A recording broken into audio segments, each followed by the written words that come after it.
Voilà, 18 h à Kinshasa, 19 h dans l'est de la République démocratique du Congo. Nous vous convions à suivre cette tranche Kinshasa direct. Nous allons parler de la fraude électorale au niveau du Maniema. PCR, est-ce que Kamere est-il incompris? Nouveau gouvernement, il faut encore attendre, certainement. Alors, avant de parler avec Henri Kalimassi, cadre de l'AFDC, nous allons parler cette fois-ci de l'actualité en République démocratique du Congo. Avec cette fois-là, Bédrine Kenge. Bienvenue. Merci, Madame, Monsieur. Les grandes lignes de l'actualité, c'est tout de suite.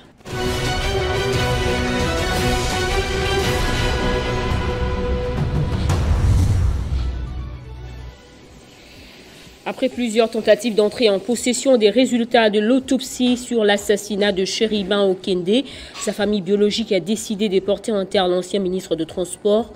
Face au refus du gouvernement, la famille promet de saisir les instances internationales pour que justice soit faite. En dehors de nos frontières, 3 ans de prison, dont 2 avec sursis avec 150 000 € d'amende, ont été requis ce 1er février à Paris contre Pascaline Bongo, fille du défunt chef de l'État gabonais Omar Bongo et sœur de l'ex-président du même pays Ali Bongo. Cette ancienne ministre est accusée de corruption passive d'argent public étranger. Elle est soupçonnée d'avoir touché 8 millions d'euros pour aider la société française Aegis Routes à décrocher des marchés publics au Gabon. Et en sport, les Léopards de la République démocratique du Congo affrontent ce vendredi les Sili nationales de la Guinée en quart de finale de la 33e Coupe d'Afrique des Nations. En conférence de presse d'avant-match, Sébastien Desabre s'est montré rassurant tout en respectant l'équipe adverse qui nourrit les ambitions de jouer les demi-finales. Les fauves congolais sont conscients de l'enjeu de ce match et disposent des arguments solides pour se hisser au dernier carré. Vous suivrez dans la grande édition les sélectionneurs Sébastien Desabre au micro de notre envoyé spécial Christian Boukaya. C'est terminé pour ces grandes lignes. Le développement, c'est avec Arlette Boutella dans l'édition du soir. Place à présent à Kinshasa Direct avec Jean-David Kilolo. Retrouvez toute l'actualité en continu sur www.tele50.cd. Voilà, merci beaucoup, fidèles téléspectateurs. Tout de suite, Henri Kalimassi pour parler de l'actualité en RDC.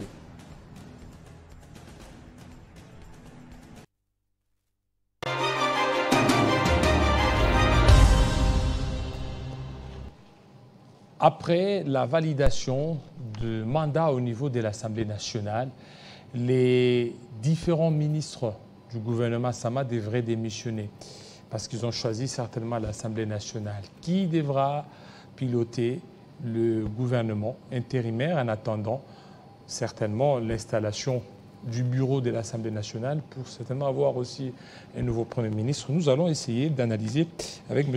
Henri Kalimassi. Bienvenue. Merci, M. Jean-David Kilolo. Vous êtes bien portant? Oui, on est là par la grâce. Dieu nous accorde encore les souffles de vie. Et nous les remercions pour ça. Le gouvernement, jusque-là, il faut encore 3, 4 mois, 5 mois?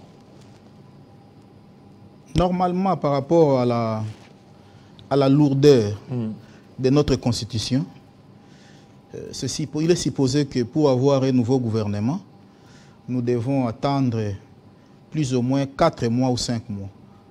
À moins que les choses s'accélèrent, mais il sera difficile parce que déjà, j'ai vu le président du bureau d'âge dire que la première plénière aura lieu, je crois pas après les votes du bureau, aura lieu le 15 mars. La première plénière du bureau d'âge.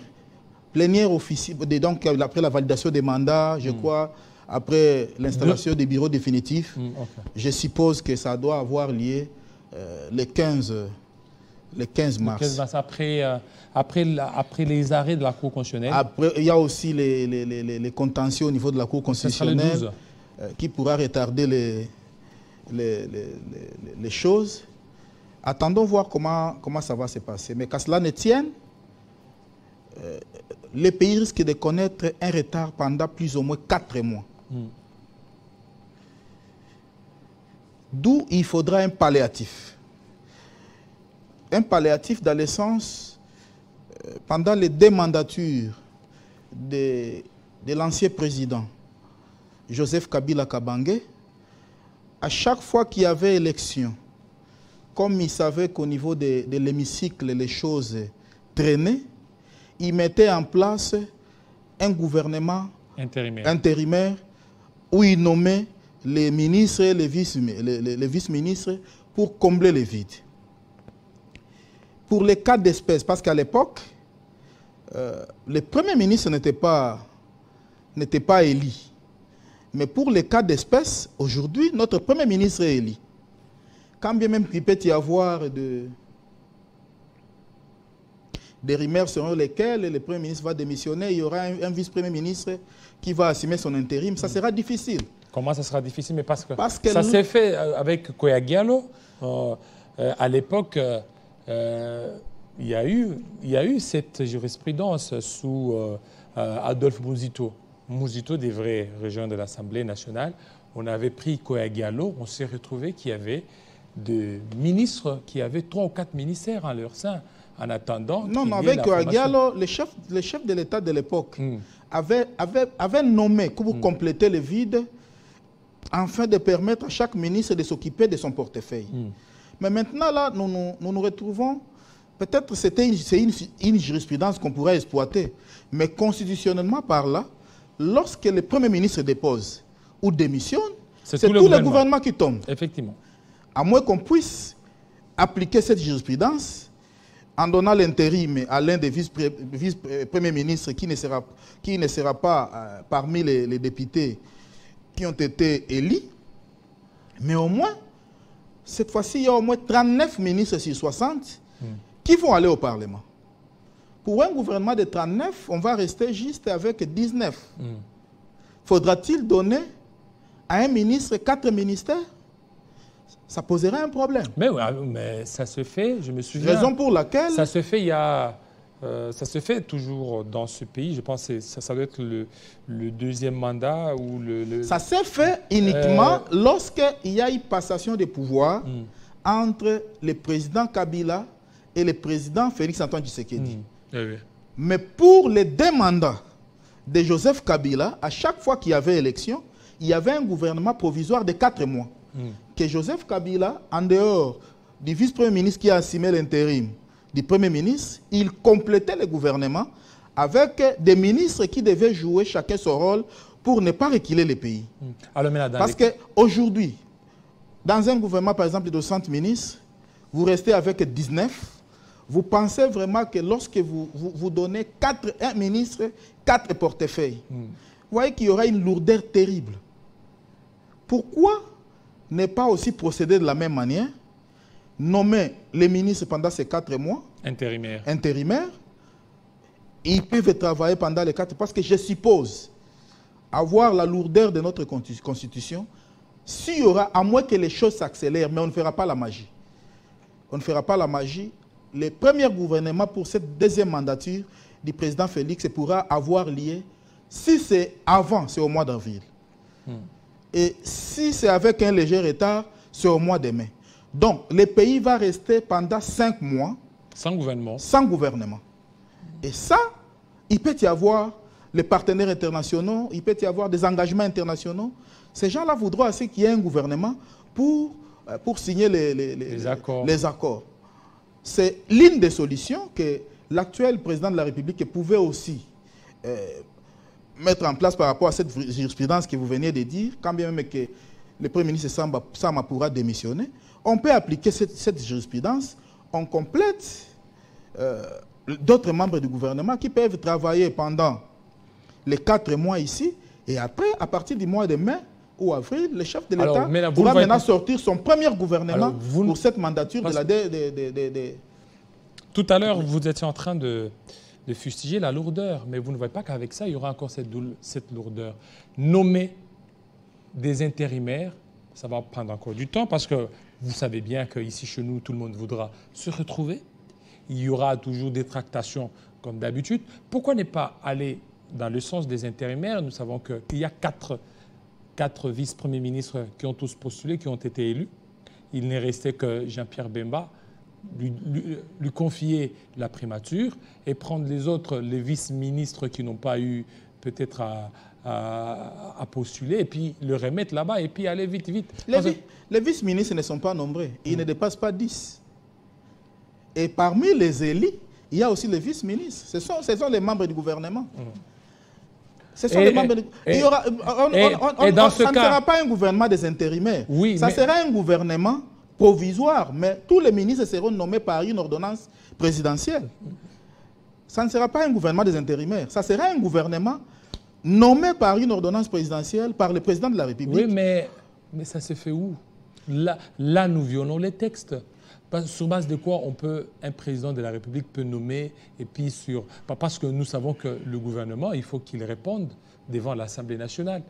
C'est ce que je vous dis. Et pourquoi ne pas peut-être utiliser les systèmes de secrétaires généraux? Peut-être ça peut être l'une des solutions.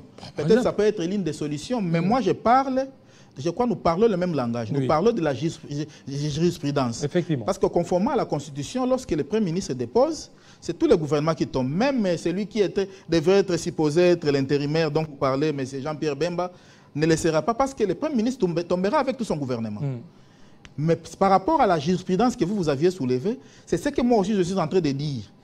C'est qu'on a vécu dans ces pays, pendant les 2 mandatures de Joseph Kabila, il y avait les ministres qu'on nommait en attendant la sortie du gouvernement par rapport au mandat du chef de l'État. Parce qu'on ne peut pas laisser tout un pays comme ça, sans gouvernement. C'est comme ça que Kabila, et puis ça ne poserait aucun problème. Parce que tel que les quotas sont là, chaque regroupement politique qui avait des ministres au gouvernement, c'est à eux qu'on va demander les animateurs. Si vous aviez par exemple un poste de vice-ministre, on va vous demander un animateur par rapport à ces postes-là, on les comble. Si vous aviez un candidat ministre, on va vous demander un animateur par rapport à ces postes-là, on les comble dans le gouvernement et le chef de l'État signe une ordonnance pour la continuité de l'État. Alors, parce que c'est ce que vous dites. Et maintenant, selon vous, Jean-Pierre Bemba pourrait être celui-là qui pourra expédier les affaires courantes en tant que Premier ministre?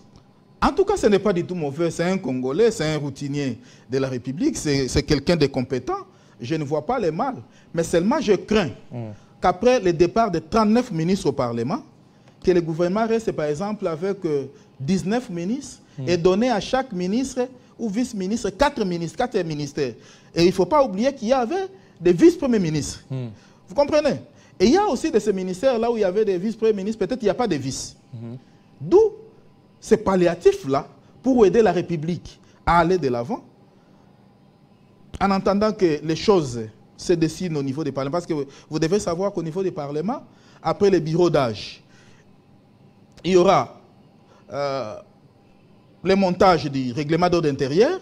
C'est seulement après le montage du règlement d'ordre intérieur qu'on pourra avoir les élections du bureau définitif. Après les élections du bureau définitif, c'est à ce moment-là que le chef de l'État pourra nommer un informateur pour dégager la majorité au niveau du Parlement, parce que la procédure est longue. La procédure, c'est trop élastique. Ça va prendre du temps.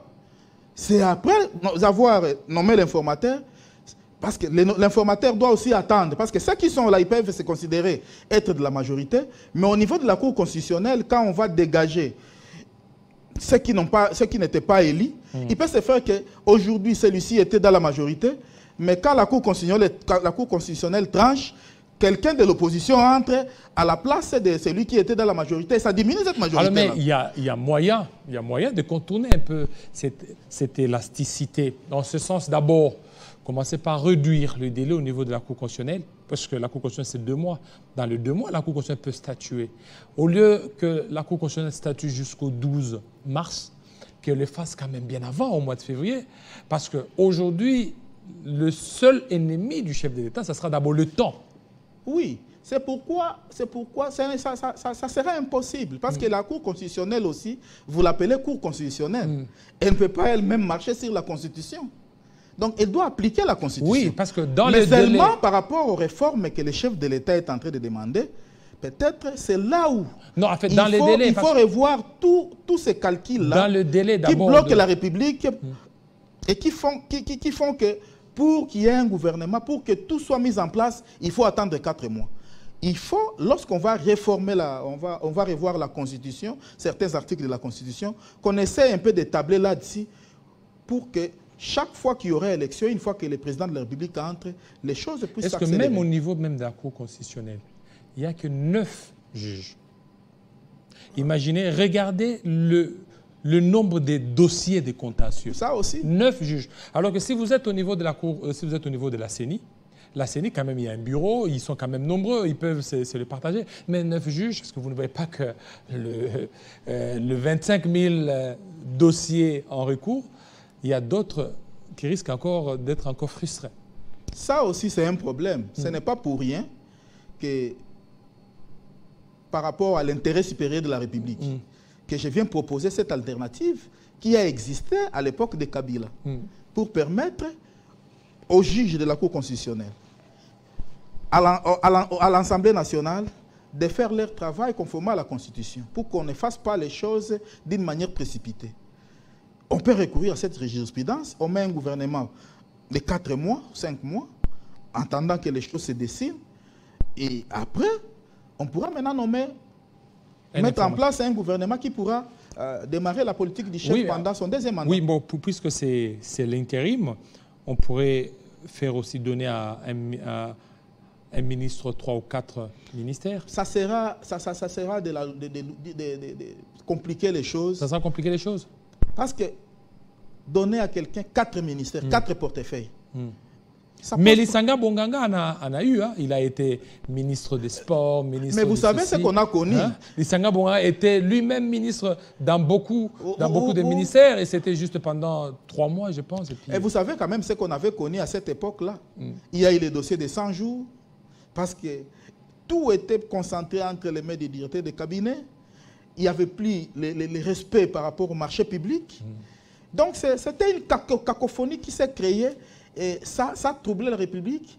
Et jusqu'aujourd'hui, il y a certaines choses qui devraient se faire, par exemple, les maisons préfabriquées, qu'on a oubliées jusqu'aujourd'hui, on n'a jamais terminé. Vous voyez, tout ça, c'est par rapport à cette cacophonie-là. Cette cacophonie-là que nous évitons, c'est la raison pour laquelle nous proposons au président de la République de recourir à la jurisprudence de Joseph Kabila, qui, en attendant le gouvernement définitif, procéder à cette méthode-là. Demander aux chefs de partis politiques qui avaient des ministres, ces ministres qui sont élus aujourd'hui, et demander à ces chefs de partis de compléter, et les chefs de l'État signent une ordonnance, et ça sera une continuité. Donc, ils peuvent prêter serment. Bon, tout ça, et puis, les choses évoluent. Bon, tout ça, oui, mais c'est pas sur le plan juridique, ça aura quel Ça a existé, vous aviez parlé de la jurisprudence. Oui, bon, ça existait, bon, tout ça, il faut beaucoup plus de réformes par rapport à ça, parce qu'on sent vraiment cette élasticité, ça risque certainement de créer les choses. Donc, il faut encore pratiquement 4 mois, c'est ça? En tout cas, ça ne sera pas moins de 4 mois pour qu'on ait un nouveau gouvernement. Même si la magie se faisait, ça ne se fera pas en moins de 4 mois. Et n'oubliez pas que ça sera un gouvernement d'intérim. Et ce gouvernement ne pourra pas engager... La nation. Raison pour laquelle je propose qu'il y ait un gouvernement nommé par le chef de l'État qui sera considéré à l'extérieur et à l'intérieur. Voilà.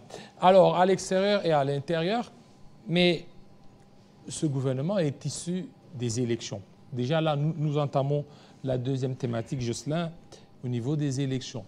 Les élections, c'est qu'on a dénoncé qu'il y a eu beaucoup de fraudes. Alors, de fraude dans beaucoup de provinces, en l'occurrence au niveau des Maniema. Au niveau des Maniema, il y a aussi beaucoup de fraude. Il y a même d'autres personnes qui parleraient que la victime serait la FDC, d'autres seraient LGD de Matata Pogno et d'autres continuent beaucoup plus à lister leur parti politique. Vous êtes un des notables du Maniema. D'ailleurs, vous n'avez pas été élu, c'est que la population n'a pas trouvé son compte en vous. Bon, moi, je suis un chrétien catholique. Je sais que la vie, c'est un destin. S'il y a quelqu'un qui a été élu d'une manière propre, qu'il fallait proclamer pour le territoire de Pang, pour les comptes du territoire de Pang, c'est Henri Kalimas Kingombe. J'étais le meilleur favori. Mais je ne voudrais pas entrer dans les détails parce que j'ai du respect aux différentes institutions de mon pays, dont notamment la CENI. Mais il y a à boire et à manger. À boire, à manger. Il y a à boire et à manger dans ces élections. Et c'est ce qui fait que jusqu'à aujourd'hui, et je me demande, est-ce que la Cour constitutionnelle sera-t-elle à mesure de décanter la situation? Il y a à boire et à manger. Si nous nous mettons à détailler tout ce qui s'est passé à Pangui, que je peux considérer que ça s'est aussi passé sur toute l'étendue de la République. D'ailleurs, l'échantillon seulement que la CENI avait présenté, depuis de 82, en témoigne. Témoigne ce qui s'est réellement passé aux différents coins de la République. Et à Pangui, le territoire de Pangui n'est pas une exception. Nous avons vu ceux qui se disaient avoir d'argent, beaucoup d'argent, acheter les présidents des centres avec $300, tous les membres des centres avec 50-50 les agents. Donc c'était une cacophonie terrible. C'était une cacophonie terrible. On a eu à publier ce qu'on a eu à publier. Satisfait, nous concédons parce que nous savons que la République continuera à fonctionner. Le pays ne mourra pas aujourd'hui. Et nous espérons qu'avec tout ce qui vient de se passer, peut-être en 2028, on pourra corriger et nous aurons notre siège conformément à la volonté du peuple. Parce que tout ce qui se passe aujourd'hui, tous ces députés, la majorité, alors, je n'accuse pas tous, mais la majorité, Monsieur Henri, sait comment, savent, disons, comment ils sont au Parlement. Comment ils sont, et leur conscience, peut-être, leur conscience n'est pas tranquille. Monsieur Henri Kalimas, vous défendez, aujourd'hui, vous êtes en train de dénoncer les irrégularités. Mais ces irrégularités ont profité au président Tshisekedi. Mais pourquoi au niveau de la présidentielle, vous ne parlez pas des irrégularités, mais vous acharnez beaucoup plus sur les élections législatives? Alors que pour être cohérent, il fallait aussi voir au niveau de la présidentielle. Écoutez, au niveau de la présidence, je crois que nous avons la Cour constitutionnelle. S'il devait y avoir cette situation-là, je crois que ceux qui contestaient devraient aller à la Cour constitutionnelle. Mais ils ne sont pas partis. C'est pour dire qu'ils ont attesté leur échec. Ils ont également attesté la victoire du président Félix-Antoine Tshisekedi Tshilombo. Et le président Félix-Antoine Tshisekedi Tshilombo, conscient de son électorat et de son vote, constata qu'au niveau des législatives, il y avait des couacs. Je crois qu'il a demandé qu'on puisse corriger les choses. Et ce n'est pas fini. Je crois que malgré tout ce que la CENI a fait, la Cour constitutionnelle corrigera. Et tout rentrera sur les rails. Au niveau du Maniema, parce que nous parlons de l'AFDC, la fédération du Maniema avait fait une déclaration dénonçant noir sur blanc Didier Manara en complicité avec d'autres caciques du Maniema qui sont contre Bahati Lukwebo, qu'on accuse à tort. Et on devait sanctionner l'AFDC sur toute l'étendue du Maniema, de la province du Maniema. Et l'homme orchestre de cet échec, pas l'échec, parce que si je parle de l'échec, c'est comme si j'étais en complicité avec Didier Manara. L'homme orchestre de tout ce qui s'est passé contre l'AFDC au Maniema, c'est Didier Manara. Mais Didier Manara, comment lui, il est membre du bureau.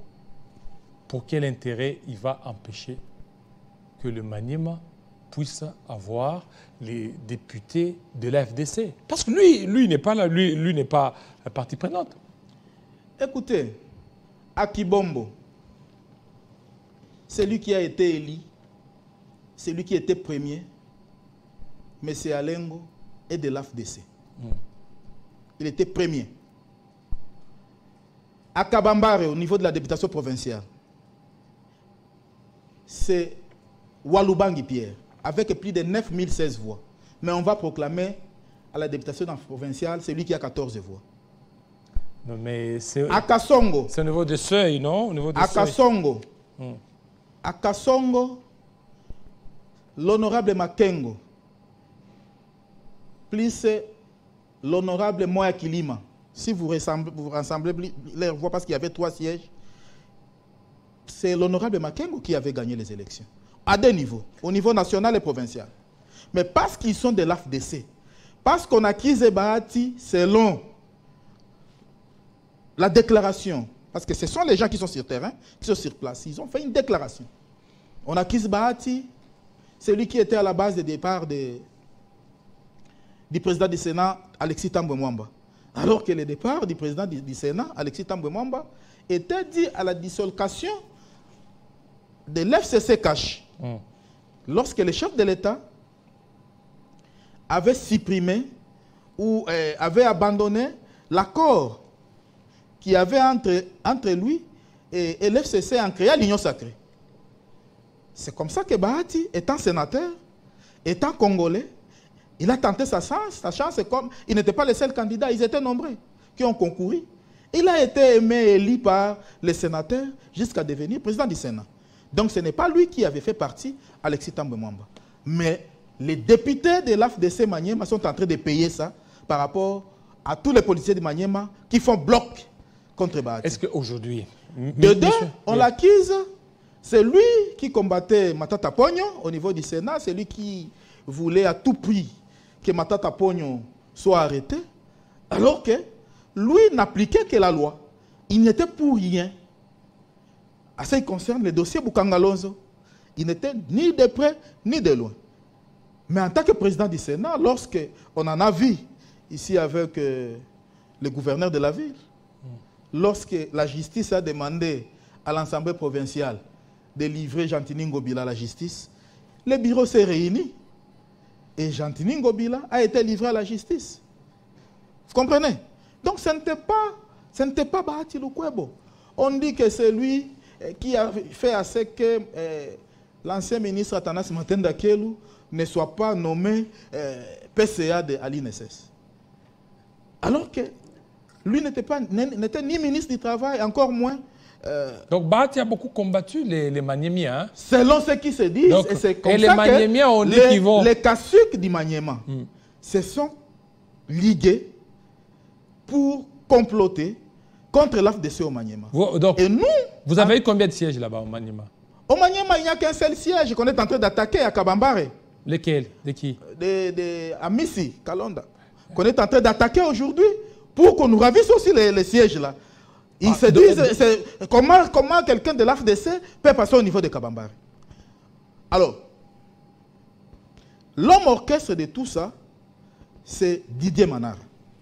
C'est lui qu'on a utilisé. Mais c'est facile de dire ça, Didier Manara. Écoutez, moi j'étais candidat, c'est facile que député national, je connais tout ce qui s'est passé à Pangui. Et quand je parle... Mais lui, il est membre du bureau. N'oubliez pas qu'il est membre du bureau, il n'a rien à faire. Être membre du bureau... Il n'a rien à faire avec... Être membre... Écoutez, nous connaissons tout ce qui s'est passé. Et d'ailleurs, c'est là où je voudrais réveiller l'attention du président de la République. L'attention du secrétaire général Kabouya. L'attention du président de la Cour constitutionnelle. Vous devez savoir, monsieur le président de la République, ça c'est une information que je vous livre. Kadima a été roulé dans la farine par les caciques de l'FCC. Et cette Assemblée nationale, si vous ne tirez pas garde, elle est inféodée. Mais il ne faut pas dire ça. Elle est inféodée par les petits moukonfia des gens de l'ancien régime qui vont vous compliquer au niveau de l'Assemblée nationale. Ils veulent à tout prix. Et leurs pions sont là au niveau de la CENI qu'on a utilisé. Au niveau de la CENI, il n'y a pas que... le chef de l'État ne réussisse pas son deuxième mandat. Il n'y a pas que cela. Raison pour laquelle le chef de l'État, les services de sécurité, la Cour constitutionnelle doivent ouvrir l'œil et les bons. Sinon, cette Assemblée nationale, il n'y aura aucune loi qui passera. Tout ce que vous dites là, parce que vous êtes... La méthode est que les répondants sont dans l'hémicycle, se disent être de l'union sacrée, mais l'heure du vote, lorsqu'il y a une loi proposée par les chefs, ils vont commencer à sécher pour que les quorums ne soient pas atteints. Ils vont commencer à voter négativement contre les vouloirs ou tout ce que les chefs voudraient faire par rapport à ces réalisations des réformes de la Constitution. Mais tout dépendra aussi du président qui sera là. Tout simplement parce qu'ils sont nommés. Tout dépendra du président. Écoutez, tout dépendra du président. Lorsqu'il y a vote, le président du bureau ou les bureaux, chacun n'a qu'une seule voix. Mais lorsque l'Assemblée nationale est inféodée, mais il y aura aussi parce qu'on les a pris partout, les pions des adversaires politiques du président de la République, qu'on va devoir, qu'on a déjà mis d'ailleurs au niveau de l'hémicycle, par nomination. Vous savez que Kadima n'a pas vécu au Congo. Mais Agé Matengo a vécu au Congo. Manara a vécu au Congo. Et tous viennent des PPRD, viennent de l'FCC. Et dans la politique, il faut être très prudent. Même si, parce qu'on a toujours dit celui qui a trahi, trahira toujours. Oui, mais comme l'AFDC aussi. L'AFDC n'a jamais trahi, l'AFDC s'est démarqué. Mais l'AFDC vient du FCC. Vient du FCC, oui. Mais vous connaissez la manière dont mais vient du FCC. L'AFDC a quitté. Peu importe la manière, a quitté parce qu'on n'avait pas voulu lui servir par rapport à ses réalisations. Peu importe la manière. Il avait fait beaucoup de députés, il y avait des postes qu'il fallait se partager. L'FCC était gourmand. C'est comme ça que Bahati ne voulait pas s'entretirailler avec les autres. Il s'est retiré. Mais c'est le fruit du FCC. Il s'est retiré. La politique est dynamique. La politique est dynamique, mais Bahati n'a jamais trahi. Mais ce qui se passe aujourd'hui à la CENI, je voudrais tout simplement dire au président de la République d'être prudent. Mais ce sont ces mêmes personnes qui ont voté pour le président Tshisekedi. Connaissant que Kadima ne maîtrise pas les politiciens congolais, ne maîtrise pas les Congolais, les anciens caciques, vos adversaires d'hier, ont positionné leurs pions, leurs gènes au niveau de l'Assemblée nationale pour combattre tout ce que vous aurez comme initiative. Monsieur Kalimassi. Il faudra que le président de la Cour constitutionnelle puisse nettoyer tous ces gens qu'on a nommés et les mettre de côté, de retourner les gens qu'on a élus, et même au niveau des provinces. Tout ce qu'on a nommé, on a nommé comme des députés provinciaux. C'est pour troubler les choses en fait que les régimes en place n'aient pas les gouverneurs. Vous constaterez que lors des élections, les sénateurs, la majorité, seront de l'opposition parce qu'on a déjà préparé le terrain sur toute l'étendue de la République.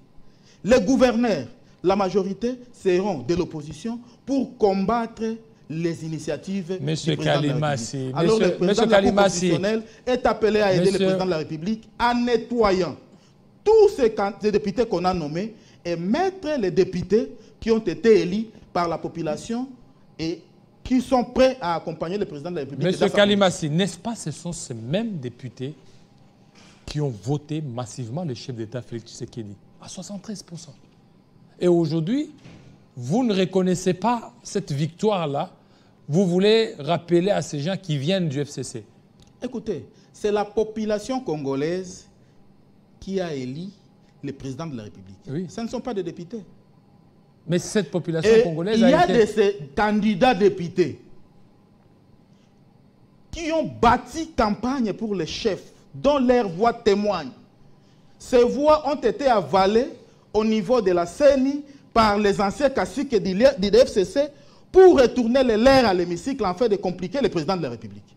De compliquer l'IDPS qui est supposé être aujourd'hui le premier parti au pouvoir. C'est ça le complot qui est monté, qui est en train de se préparer contre les régimes. Et moi, je suis de l'Union sacrée. Lorsque j'ai des informations, je dois dénoncer.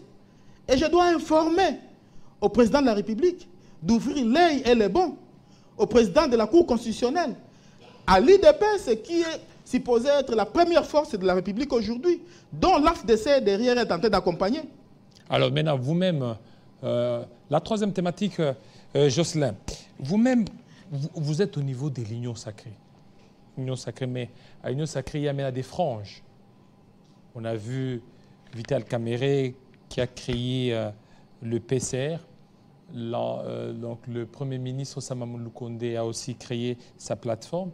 C'est que déjà l'Union sacrée est en train de se morceler petit à petit. Bon, jusque-là, moi, je ne peux pas être juge de cette intelligence de la République, M. Vital Kamerhe. C'est un Congolais, je crois. Le secrétaire général Kabouya l'avait dit que tout le monde peut se réunir et créer une plateforme pour soit l'intérêt de son parti, soit pour l'intérêt de la République. Et toutes ces plateformes qui se sont créées, chacun se déclare et dit qu'il va accompagner le président de la République. Et lorsque j'ai suivi M. Kamerhe au niveau de l'hémicycle, quand on lui a posé la question, il a dit il n'est ni candidat à la primature, encore moins candidat à l'Assemblée nationale. C'est un discours politique, ça? C'est ça qui peut peut-être me pousser à faire des analyses. Mais c'est un discours politique pour apaiser la tension. C'est ce qui peut... Mais écoutez, vous savez, Vital Kamerhe, c'est un politicien tout fait. Raison pour laquelle j'avais proposé au président de la République de convoquer le présidium de l'Union sacrée afin de présenter à ces présidiums-là sa nouvelle vision politique, sa nouvelle dynamique politique. Ne pensez pas que Vital Kamerhe, c'est quelqu'un d'intelligent. Et quand est-ce qu'il a créé sa plateforme politique? C'est après le discours du président de la République. Lorsque le président de la République a tendu la main à l'opposition en disant qu'il voudrait avoir un chef de file de l'opposition. Je ne dis pas que M. Kamerhe a des intentions de devenir le chef de file de l'opposition. Mais comme analyste politique, je me dis, ça peut être aussi parmi ses calculs. Tout en sachant que Moïse Katumbi n'a que 27 ou 30 députés. Et cette opposition-là, par rapport, une vingtaine, hein, 20, par rapport à 300, 400, c'est une opposition qui ne pèse pas. Alors, il crée une plateforme. Je ne dis pas qui s'est associé à M. Sama, mais tout peut arriver en politique. Ces deux plateformes peuvent se constituer. Ils auront plus ou moins 170 députés nationaux, plus de 300 députés provinciaux, et ils vont avaler Moïse Katumbi. Lorsqu'ils iront au vote pour élire le chef de file de l'opposition, avec 170 contre 27 ou 30 de Moïse Katumbi, lui-même à 100, il sait que si les 100 les portent, il peut devenir chef de file de l'opposition. En étant chef de file de l'opposition, il aura le rang du Premier ministre avec tous les avantages possibles. Mais n'oubliez pas. Et à ce moment-là, il va devenir, disons, il va s'écarter du président de la République tout en préparant ses élections comme candidat président en 2028. Est-ce que vous croyez que Tony Kankula, c'est un des proches du président de la République? C'est lui qui est derrière aussi PCR. Est-ce que vous croyez que c'est lui qui peut accepter afin d'être dans l'opposition? Ça, c'est un. Et puis de deux, pour être porte-parole de l'opposition, parce que c'est au courant de ces 3 mois qu'ils doivent certainement se prononcer, ceux de l'opposition et ceux de la majorité.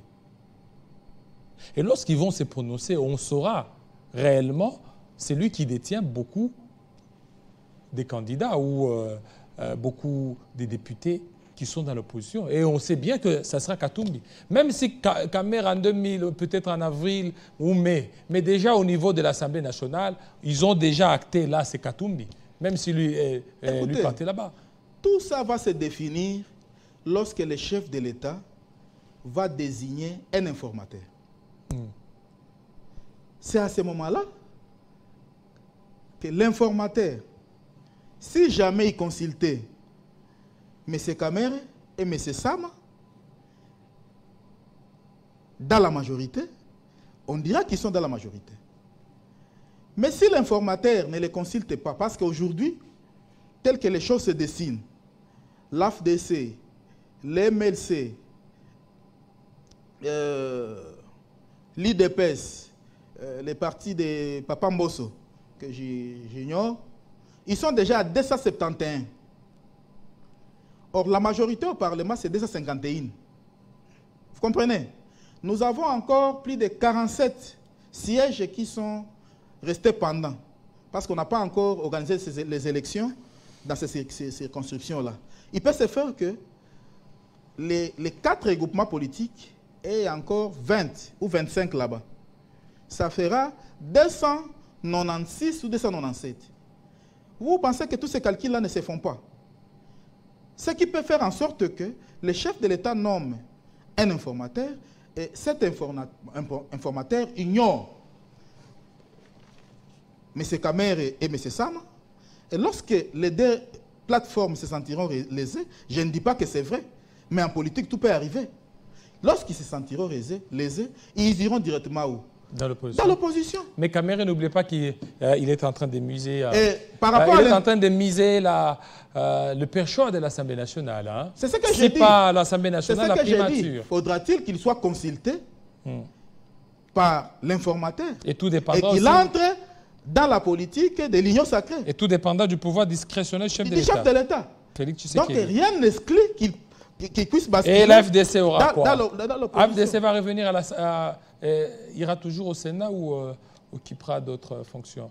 Écoutez. Est-ce que vos exigences sont les mêmes comme celles de 2011, plutôt 2018, où vous voulez occuper la tête d'une institution? Et ça continue toujours? Nous sommes en politique. Et en politique, ce sont les intérêts qui priment. Et lorsqu'on dépense, on dépense pour avoir le pouvoir. Mais nous ne pouvons pas forcer la main du chef. C'est pourquoi vous aviez vu Bahati rester calme. Mais si le chef de l'État, dans sa discrétion, parce que quand il était devenu président du Sénat, ce n'était pas par son vouloir. C'était le vouloir du président de la République. Il peut même devenir ministre des Sports ou de la Culture. Mais il est congolais. Il peut travailler partout. Le chef de l'État lui demander. Mais ce n'est pas un ministère. Mais il va faire prévaloir. Si le chef de l'État dit que... Il va faire prévaloir sur son poids. Mais écoutez, Bahati, c'est la personne morale des deux regroupements politiques. Si le ministère des Sports lui est attribué, mais c'est pour ces deux regroupements. Il peut ou ne pas travailler, donner ça à un membre de son regroupement. C'est son ministère. Voilà. Mais si le chef de l'État dit qu'il soit Premier ministre, qui peut lui refuser? Merci si le chef de l'État dit qu'il soit président de l'Assemblée nationale, qui peut lui refuser? Donc, tout dépendra de la discrétion du président de la République. Voilà, merci beaucoup, M. Kalimassi. Merci. On avait un deuxième invité qui a été pris dans les embouteillages. Merci, fidèles téléspectateurs. Je peux conclure? Oui, conclure. Terminez. Je voudrais apaiser les candidats de l'AFDC qui ont été marginalisés par la CENI, que votre papa, le président Bahati, sera derrière vos dossiers. Que ce soit au niveau de la province du Maniema, parce que nous n'accepterons jamais que les sièges de l'AFDC soient donnés pour d'autres personnes. Nous allons nous battre, les partis vont se battre au niveau de la Cour constitutionnelle, tout comme au niveau des cours d'appel pour que l'AFDC, à travers ses députés élus, rentre dans ses droits. Merci beaucoup, rentre dans ses droits. Ça n'est fini, fidèles téléspectateurs. Restez branchés sous Télé 50. Tout à l'heure, la grande édition d'Arlette Boutella. Il sera 20 h dans l'Est de la RDC. Portez-vous très bien. À très bientôt.